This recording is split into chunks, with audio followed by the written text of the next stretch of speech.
Quand je vous dis les amis que je connais par cœur mon club, quand je vous ai fait la vidéo hier, pour ceux qui l'ont vu, sur le fait qu'on n'a pas fait de recrues au mercato d'hiver, que je vous parlais du manque de recrues défensives, de tous les manquements qu'on avait à ces postes-là depuis l'été dernier, quand je vous parlais d'une possible rechute d'Alaba, qu'est-ce qui s'est passé ce matin? En me levant, je vois quoi dans AC Marca? David Alaba sera lui aussi absent entre 2 à 3 semaines pour une blessure à l'adducteur. Rappelez-moi juste, vite fait, vu de nez, combien de temps Alaba a joué en tout et pour tout depuis son retour de blessure. Même pas quelques poignées de minutes par match.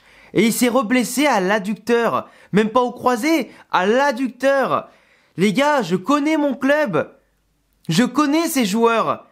Quand je vous dis quelque chose, on est souvent à 99% proche de la vérité, les gars. Et encore une fois, maintenant, j'avais raison.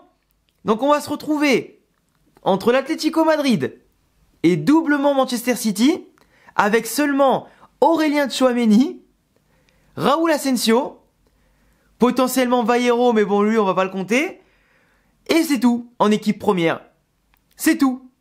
Et donc là, aujourd'hui, les autres solutions pour Ancelotti, c'est donc, moi comme je l'espère, monter Jacobo Ramón en équipe première, parce qu'il est aussi talentueux, voire plus talentueux encore que Raúl Asensio. Moi en tout cas je suis les jeunes depuis de nombreuses années et de base, Jacobo Ramón avec Joan Martinez était bien meilleur de base que Raúl Asensio, qui lui avait profité des blessures de tout le monde en pro et chez les jeunes pour grimper les échelons, et il l'a bien fait, et aujourd'hui on voit à quel point il est monstrueux. Donc imaginez à quel point Jacobo peut être vraiment aussi très fort si on lui laisse sa place et qu'on lui donne confiance. T'as le choix de positionner Ferland Mendy, ou même, d'après ce que j'ai entendu ce matin, à m'en hérisser les poils, Fede Valverde, repositionner défenseur central. Alors si jamais, écoutez-moi bien, si on affronte l'Atlético ou City avec Valverde aux côtés de Mendy ou aux côtés de Tchouaméni, je me défenestre. Écoutez-moi bien, je me défenestre. Parce que tu enlèves Valverde du milieu de terrain pour le mettre arrière droit. Déjà, je suis en train de faire une crise d'asthme, mais si en plus tu le mets en défense centrale, non, là c'est trop pour moi. Là c'est trop pour moi, vraiment. Et là, tu vois, aujourd'hui, je ne veux qu'une seule chose. Raúl Asensio, Jacobo Ramón. Terminé. Terminé. Et on assumera toutes les conséquences, qu'elles soient bonnes ou mauvaises. Mais au moins, là c'est le moment de lancer dans le grand bain deux jeunes ensemble qui peuvent s'assurer déjà de se connaître, par rapport à Tchouaméni, Asensio, qui à mon avis ne vont pas fitter du tout comme il faut. Et de l'autre côté, là, si ça fonctionne, mais tu les lances tellement bien, tellement fort, t'as ta paire de centraux pendant 5 à 10 ans, t'es tranquille. Et moi je t'annonce, là c'est un petit peu le même, comment on appelle ça? C'est un petit peu le même cas de figure qu'en 2021, quand Sergio Ramos et Raphaël Varane s'étaient blessés avant Liverpool, Barça et Liverpool, les 3 matchs on les a gagnés. Aller comme retour, à domicile comme à l'extérieur. Et on avait joué, je crois, avec Nacho et Militao, tous les deux titulaires. Et bah ça avait bien marché. Parce qu'il me semble qu'on avait pris beaucoup moins de buts cette saison-là avec Nacho Militao jusqu'à la fin de saison qu'avec Ramos et Varane qui après, à partir de leur blessure, n'étaient plus revenus. Et franchement, ça marchait bien. Mais on avait pris le risque de base d'avoir des remplaçants, tous les deux titulaires, et ça avait fonctionné. Donc peut-être que, 4 ans après, avec Rudiger, qui est un petit peu plus vieux, avec Alaba aussi, qui se fait vieux, les deux qui sont blessés, etc., mais c'est pour moins longtemps qu'à l'époque Ramos-Varane, là, t'as Tchouaméni Asensio ou Asensio Jacobo Ramón, c'est le moment. Et d'ailleurs, pour parler de Tchouaméni, là les gars, je pense que c'est le test ultime pour Tchouaméni.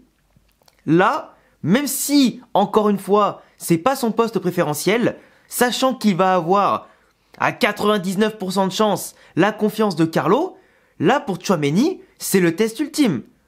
S'il est capable de hausser le ton, de hausser le niveau, de montrer du caractère, de montrer de l'impact, de montrer de la confiance, de montrer du niveau, ça peut peut-être bien se passer. Même si un Tchouaméni qui prend au marquage Sorloth ou qui prend au marquage Haaland, vraiment je commence déjà à me gratter les veines de partout. Je commence déjà à... je commence déjà à avoir des problèmes, tu vois, surtout pour les ballons de la tête et tout. mais parce que de base, Rudiger, c'est lui qui tient en laisse Haaland à chaque match. Quand il est titulaire, en tout cas, Haaland ne marque pas. La seule fois où il a raté un match contre City, on avait pris 4-0 et Haaland avait marqué, ou je crois qu'il avait fait des passes D. Dans tous les cas, c'était chaud.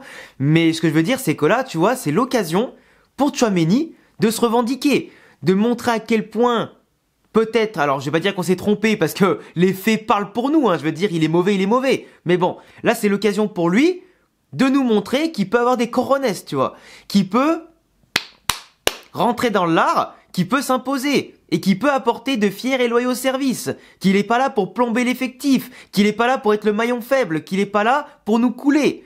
Parce que là, c'est qui tout double, hein.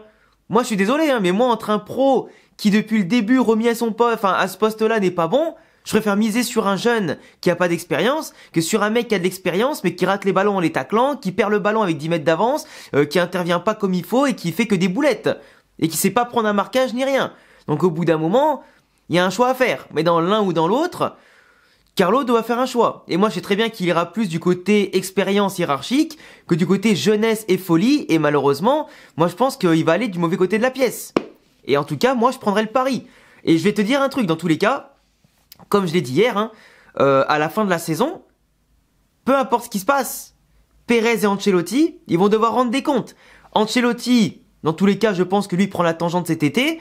Pérez, on en a encore pour 4 ans, mais bon, Pérez, voilà, c'est le boss, c'est le président, merci monsieur pour tous les travaux, etc. Ok, mais à un moment donné, à faire le Picsou Pérez, à faire la pince, tu vois, sur le mercato, à pas nous ramener au moins Aymeric Laporte ou ne pas dire à Ancelotti d'utiliser des jeunes comme Jacobo, et ben voilà, on se retrouve avec quasiment plus aucun défenseur central de métier, sachant que comme je t'ai dit, Rudiger, Alaba, ils ont été blessés maintenant, mais ça veut peut-être dire après derrière qu'ils vont se reblesser plus tard, parce que la saison n'est qu'en février les gars, hein.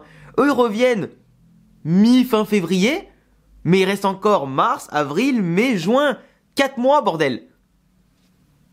Et tu crois vraiment que les deux loustiques ils vont pas se reblesser encore pendant les 4 mois ? Faut être naïf. Surtout qu'en plus, il y a un petit détail qui trompe pas aussi, hein. Tchouaméni. Non mais parlons-en. S'il prend un carton jaune au match aller contre City, il est suspendu pour le retour. Eh ouais. Donc ça fait qu'en plus de ça, l'un dans l'autre, on peut même se retrouver qu'avec un défenseur central de métier pour le prochain match contre City. Bon, c'est déjà le cas, vu que Tchouaméni, c'est pas un défenseur central de métier. Mais on n'aura même pas un mec qui pourra prendre sa place. C'est ça qui est grave. Donc aujourd'hui, quitte à jouer le tout pour le tout, s'il vous plaît, au pire, tu me refous Tchouaméni au milieu de terrain, et tu mets Asensio, Jacobo Ramon. Et comme ça, on n'en parle plus. Et là, au moins, Atlético, le gamin, il aura le temps de jouer. Tu me le mets d'avance contre Leganés. Comme ça, contre Leganés en Copa del Rey, bah il prend un peu d'expérience, il se chauffe un peu le gamin. Comme ça, Jacobo, Asensio, tu me les mets Leganés, Atlético, City, Osasuna la semaine d'après, et tu les remets contre City. 5 matchs, je suis sûr qu'ils feront du bon boulot. Après voilà, c'est un pari parmi tant d'autres. Mais est-ce que on peut se permettre aujourd'hui de faire autrement ? Non. Est-ce que vous voulez voir Valverde titulaire en défense centrale ? Non. Est-ce que vous voulez voir Ferland Mendy titulaire en défense centrale ? Non. Est-ce que vous voulez que j'aille en défense centrale ? Non. Évidemment. À ce moment-là, bientôt, on va jouer avec Carlo Ancelotti en défense centrale. Non, franchement, c'est trop. On en rigole, hein. Mais moi, je vous dis que là, je rigole tranquille, mais en réalité, je rigole jaune à l'intérieur. Je bouillonne, mais pas de... Juste un petit peu de rage et de... Tu vois, de gênance, de ce que tu veux, en fait. Là, il y a un moment donné où la communication Real Madrid-Alexandre, elle passe plus trop, tu vois, là, il y a une gestion, il y a des problèmes, tu vois, qui me... Ah, tu vois, je respire difficilement, quoi. Aïe, aïe, aïe, aïe, aïe, putain, si on m'avait dit un jour que j'allais faire des vidéos en 2025 sur le Real Madrid en me disant qu'on va jouer avec un seul défenseur central pendant 2 semaines avant City et l'Atlético Madrid, laisse tomber, quoi. Laisse tomber. Mais bon, bref, en tout cas... Comme quoi, hein, ça fait plaisir d'avoir raison quand même. Hein. Mais bon, je vous laisserai me dire en commentaire ce que vous en pensez, de la blessure d'Alaba, de la future composition qu'on doit faire. De base, j'avais prévu une vidéo sur les 4 fantastiques et vous expliquer tactiquement ce qui marche pas, ce qu'il faut améliorer, etc. Bah la vidéo, du coup, je la décale un petit peu. Hein. Je la décale un petit peu. Demain, il y a le débrief contre les Ganes.